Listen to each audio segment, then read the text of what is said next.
hoje vamos começar a pensar um pouco o que significa estudar. Em primeiro lugar, você escolheu, ninguém te obrigou, pelo menos em tese, a fazer a história, a sociologia, política, todas essas áreas que a gente comumente chama de humanidades. Então, se a decisão foi sua e você ralou bastante para entrar na universidade, o que é esperado que você efetivamente estude. Mas o que significa estudar? Parece simples, né? Abrir um livro, ler, tentar entender alguma coisa, isso é meio óbvio, concorda? Mas estudar é uma prática e é uma técnica. Antes de tudo, você precisa saber que, como eu disse, você que escolheu. Então, estudar não é uma coisa que você vai fazer eventualmente ou às vésperas de uma prova. Estudar é um ato tão importante quanto se exercitar. Isso significa dizer que você precisa prestar atenção aos professores, o que eles dizem, o que eles dizem de novidade, o que eles dizem de algo que você já sabe, mas está vendo agora com uma outra perspectiva de análise. E estudar significa fichar os textos dados pelos professores, tentar compreender o que o texto está tentando transmitir. Não adianta ficar só no primeiro parágrafo. Isso serve para você levantar o dedo e falar alguma coisa para o professor para ficar bem na foto. Mas, na prática, você precisa ler o texto do começo ao fim. E uma dica inicial, né? Comece pela introdução, vai logo para a conclusão, porque aí você entende qual é o fio condutor proposto pelo texto. Depois disso, você volta para ler o texto todo, acompanhando palavras que você não compreendeu, procura um dicionário, veja se essa palavra se adequa àquilo que você imagina que o autor está querendo informar. Não tenha vergonha de usar os dicionários, há muitos dicionários disponíveis e quanto mais você enriquecer o seu vocabulário, mais você vai poder fazer uma prova se utilizando essas palavras que você pouco conhecia e dando ao professor a impressão e às vezes a certeza de que efetivamente você conhece o assunto. Fichar é um porre, é um saco, você tem vontade de se matar pelo menos 3, 4 vezes quando você está lendo o texto, mas não há outra saída. Mas, de qualquer maneira, nos últimos anos, existem ferramentas que são muito legais.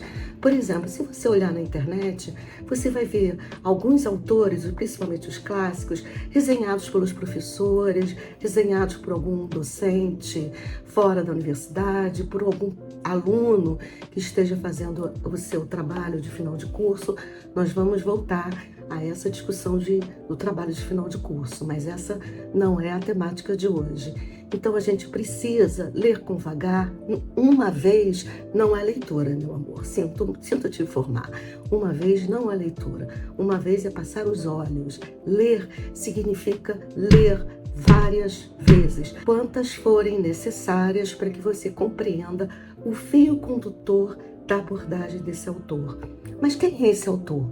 Não dá para ler um texto sem saber quem ele é. É como se a gente escutasse uma música de Chico Buarque e nunca se pensar, será que foi ele mesmo que fez essa letra tão bonita? Então, exatamente assim é a redação de um texto. Procure saber, hoje a internet ajuda muito. Você pega lá um Henry Coster, aí um viajante que passou pelo Ceará. Aí você está lendo o texto dele, você descobre que ele foi um viajante, você descobre o período que ele escreveu, e isso ilumina a sua análise para entender melhor o contexto da produção de uma obra. Se você, por exemplo, está lendo um texto mais recente, saído há pouco tempo, publicado há algumas semanas ou alguns meses, esse texto muitas vezes pode também te trazer uma discussão, porque você começa a perceber, esse autor está ligado a uma corrente historiográfica, uma produção acadêmica que tem a ver com XYZ. Aquele autor, ao contrário, tem uma posição diferente, tem uma posição antagônica ou, às vezes, também uma posição complementar. E você tem que chegar em sala de aula, pelo menos com essa percepção. Não apenas na hora da prova, mas no percurso da sua própria trajetória acadêmica. Não tenha medo de ler muitas vezes, isso não é vergonha para ninguém. Eu, por exemplo, quando eu li Polanyi, que é um autor maravilhoso, escreveu em 1949, eu juro para vocês, eu não entendi direito nem o título. Aí eu fui ler a primeira vez, depois passei um pouco, pelo meio e outro. Hoje eu acho que eu entendo grande parte do que ele está informando.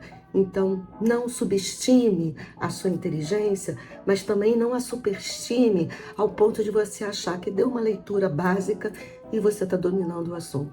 Não está. Para que você possa, inclusive, introjetar esse argumento e poder citá-lo em algum momento, numa prova, num exercício, em qualquer outra coisa, é preciso que você esteja fazendo um mínimo de resenha, um fichamento básico. Alguns professores ensinam isso. Se você ainda não sabe, pergunte àquele professor mais generoso, aquele professor que tem mais paciência, e corra dos professores que são absolutamente pancadas na cabeça, né?